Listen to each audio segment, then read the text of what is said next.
来了一个新的玩具，也是大家期待了很久的叉社弹簧。这个刚才我看弹幕里边朋友们还说这个已经5年了吧，据说是17年公布的，我记不太住这个日期了，反正是 MP 的33消防车什么时候公布，它就是什么时候公布的。跟它同一时期公布的还有杯子和消防车叉社的，但是叉社现在杯子已经出了，这么长时间的等待，弹簧也出来了，消防车却没有信儿了。我估计消防车可能不太会出了吧，因为第三方你再怎么做，我觉得也超越不了 MP 消防车的那个设计了。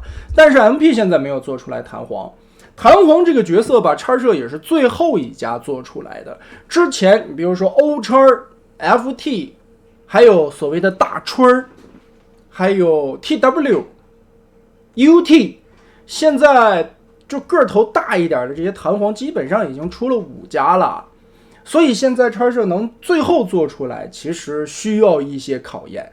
而且在之前我看他官图宣传的时候，我在想叉社这个厂子又是一个3变的战士，这设计指不定得多复杂了。但是玩到了15以后，我没想到啊，这竟然是叉社的设计吗？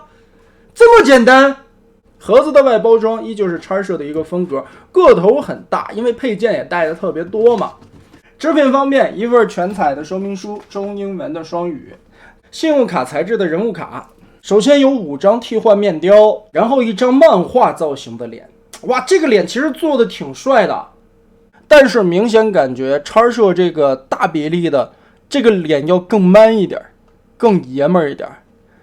IDW 原版的这个感觉有点太秀气了，小鲜肉的那种感觉啊，这个更像是一个壮汉战士一样的。这张脸我很喜欢。然后有2个特效剑，2把枪，一个枪铁色的涂装，一个是分色的枪，2个枪做的也挺细致。一个大焦的人偶，基因植入是什么的巴拉巴拉的技术啊，就变成了碳基生物，这个就是弹簧的形象。而且这小人的脸刻画的也非常不错啊，你看这发型。据科学研究啊，像这个地方掏的比较深的人容易秃头。一把大宝剑，弹簧标志性的武器，也是可以变成螺旋桨的，转的还挺溜的。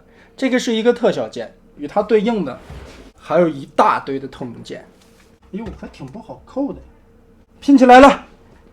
哇，这个大转盘，地台涂装什么的还是挺细致的。而且这一块砖块应该就是之前那个汽车人城的那个86大电影里边的那个地板，土黄色的。接着还有86大电影的这颗炮弹，这弹簧抱着填进那个其实是个弩。你说塞伯特人科技都这么领先了，怎么还用弩呢？发射炮弹啊，弹出去打大力神用的。其实印象当中我们觉得弹簧是个帅哥啊，但时实际际呢，在动画片里边弹簧没那么帅，但是弹簧确实个子很高。来对比一下设定图里边的一个样式吧，圆墩墩的一个感觉啊。其实整体来说，身上的一些棱角什么的都是打磨的很圆润的，而且裤衩的这个弧度了什么的，也是跟之前那个设定图很像的一个样式啊。包括大腿的一个粗细以及这种过度的圆润感，腿部的一些造型。正面看起来问题也不算太大吧，可能肩膀这个地方的分色处理有一点点啊，这后边应该涂一个绿的。但是呢，这一回叉社的这2块零件竟然是假的，它是一个假肩膀，真正的那个车的2侧或者直升机2侧的那个东西，它卷在背包里了。然后跟后面来看一下，哇，那这个背包就很大了。可以看到叉社这一回呢，其实它身体上边的变形的逻辑啊什么的也是很简单的。腿部一些造型方面跟动画片里边这个设定图还是非常接近的，胳膊的造型啦，头部从后边看就是这个背包太大了。但其实仔细看这个背包的造型也是有点像设定图里边做出来的这个样子，只不过它没有能完全的缩短以及压扁，因为这个里边背了很多的东西，藏零件了也是。其实这一回的弹簧合金件用的还是非常多的。首先胸口的这一块啊，大腿的这些地方，拿在手里边非常的砸手，特别的重。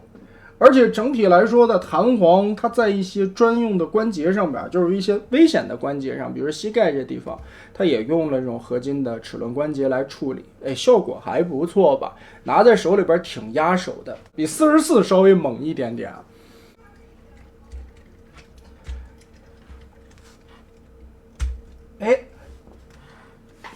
这回搭长，是不是感觉就好多了？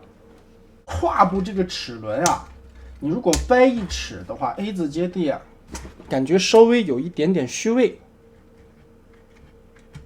它的虚位不光是在齿轮这个地方，就是大腿左右其实是有一个滑动的，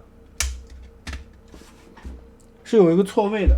这个错位的关节中间也有一点点虚位，所以就导致了你 A 字站立的时候啊，两个虚位加在一起，就显得虚位有一些大，看起来还可以啊。主要我觉得不爽的就是这个大背包，背包有点大，可以翻出来这个小炮。当然在动画片里边这个东西也射过，左右手都有。打开。可动方面，头部点头抬头360度的旋转，肩膀360度的旋转，并不是齿轮关节，平举没有什么压力。二头肌根部可以旋转，胳膊肘双段的关节可以去得很高，手腕左右旋转，全指可动。腰部360度旋转没问题，同时有个弯腰的齿轮关节，它其实就是这个膜片的，在这里有一个弧度的齿轮。前踢齿轮关节能踢到这么高，这里就被卡住了。后踢能踢到这么高，差不多45度吧。侧踢能踢到90度。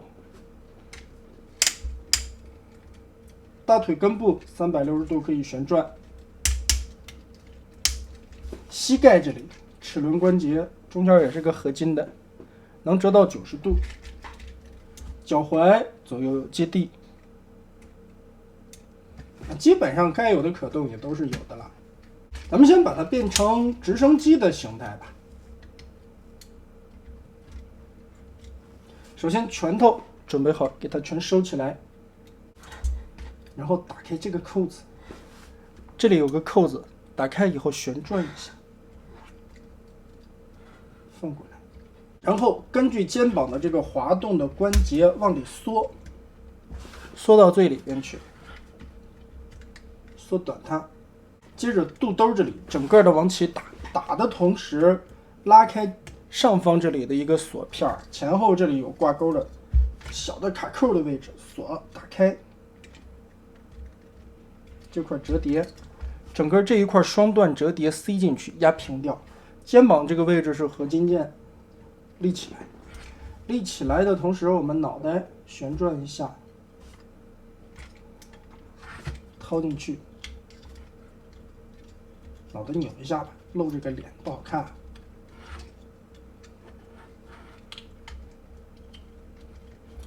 定在这里，然后左右侧边这两个板子压下去，腾开更多的空间，让过肩带，双段关节卡住。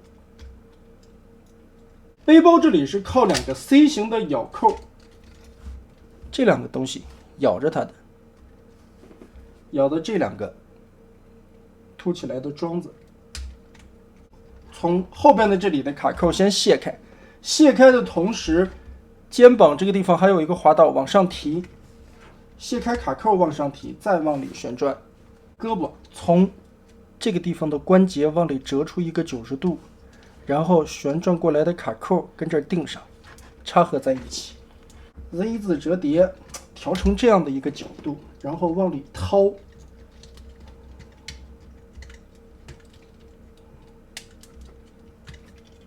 好，这回就对了。然后这个滑道折到位，往下滑。好，这会差不多了。上方这里卡扣就可以密合住了。然后变直升机形态嘛，我们把前方的这个起落架从这里边转一下，翻出来，然后这下方的2个卡扣扣上，跟肩膀这里就锁住了。一条腿的来，左右这里的卡扣打开，中间连的合金杆子直接拉长，把它定住。别忘了这里有一个小挡片立起来，挡肉的。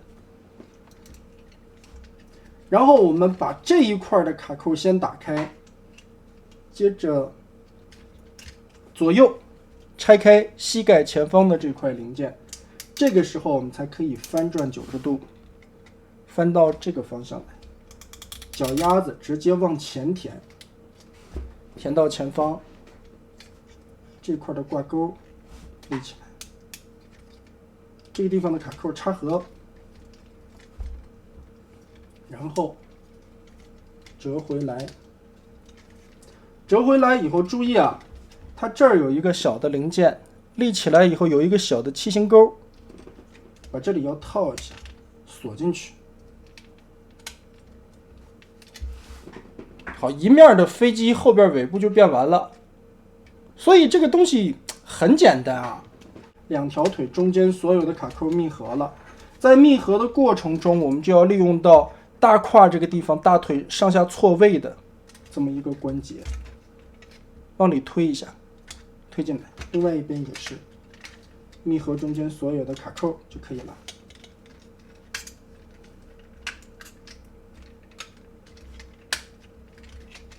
一层一层的密合。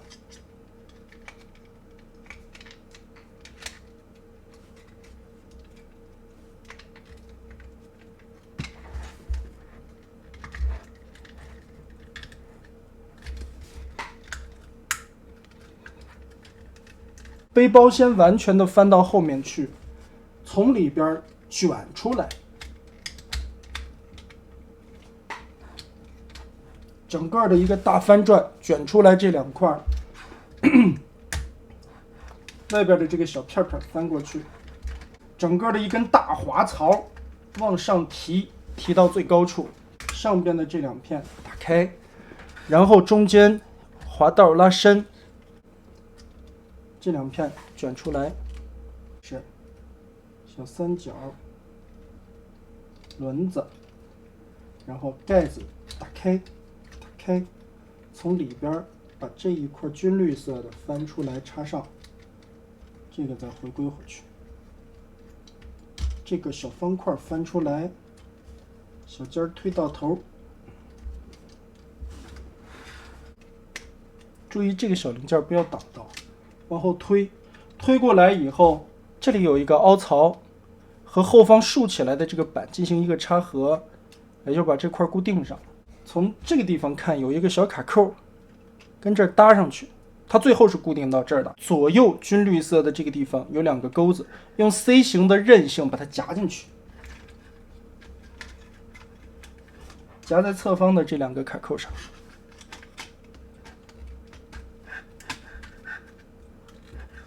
好，驾驶舱盖可以盖上了。接着最后这2个锁钩，把机顶盖压过来，挂钩锁上，揪住它，这个地方就不乱跑了。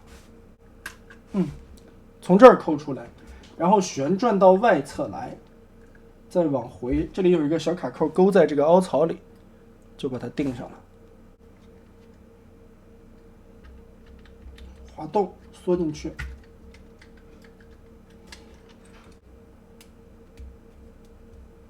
这里一边一个半圆啊，但是变完了以后，就把它拼成一个圆的。小的驾驶舱盖可以打开，里边有2个小座位，还有4个小把手的刻画，前面还有一些小仪表盘、一些内购的刻画。刚才咱们拼了很长时间的这个大转盘，终于有用武之地了。好，插进去。哇！就相当于模拟出来螺旋桨旋转时候的那个盘子。其实这上面还有不少的刻画细节。首先，还原度方面的一些元素做的还是可以的啊，包括该有的一些细节都有。驾驶舱这里还可以打开，里边有一些小细节。这个翼展的刃长也够。其实大家可以仔细去对比一下之前出的一些第三方的弹簧作品，机身完全不够长，然后呢，有的会变成特别粗、特别宽的，就是粗短的，效果不好看。但弹簧呢，我们从上边来看一下。这个机身的感觉，长度也好，宽度也好，就很棒了。好重呀，拿在手里边。这个直升机形态很漂亮。拿起来，先把后边的这两个合金的尾翼收回去，然后我们把后边的这一根整个的打开，这两个挡肉的小零件放回去，然后这里有一个旋转。旋转个180度，钩子打开一下，钩子打开，好，整个的把这一块前盖提到上方去，我们把腿先脚丫子弄出来，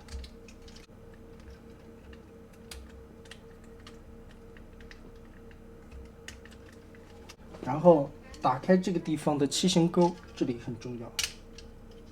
好，然后掰开腿，旋转180度，翻到这边来。这里有一个弹簧，把这里翻过来，然后 Z 字折叠，把这些卡扣对上。大腿根部的滑槽，滑回来。两个轮子中间的卡扣锁在一起，然后把这个合金的板子打开，里边的这个小起落架收起来，再扣回去，小尖儿缩到底，尽量缩到底啊，因为变形的时候这个尖儿别窝了，这块折进去，然后滑道往上蹬，盖子打开。旋转180度回归，再把这里插合归位，轮子翻到外侧来，这一块往上提，这一回就插到这个板子下方，把它跟这里固定住。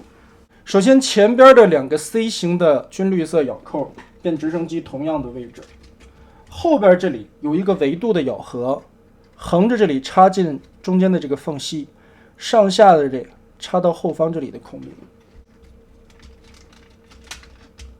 好，这里两个先咬住，然后从这里看，这个地方绿色的零件和深绿色的零件这里也有两个卡扣，扣上，哎，环上去。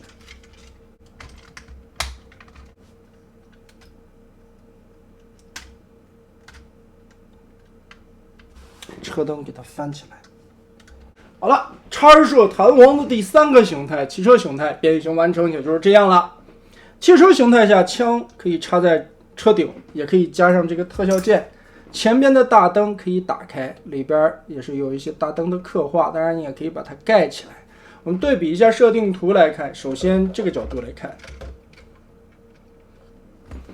一些元素还原的还是挺到位的。从侧面这里看，可能就是一些颜色的问题吧，稍微这个地方上色的方案有一点不太一样啊。这个角度看起来的话，问题不大，叉射的这个车型已经很还原了。前方这里，这个角度看底盘，然后车的尾部，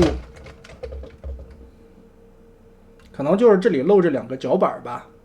然后一开始我挺纳闷的，为什么这个后轮这两个在中间这么的挤，就是说它为什么不在这个涡轮的侧面？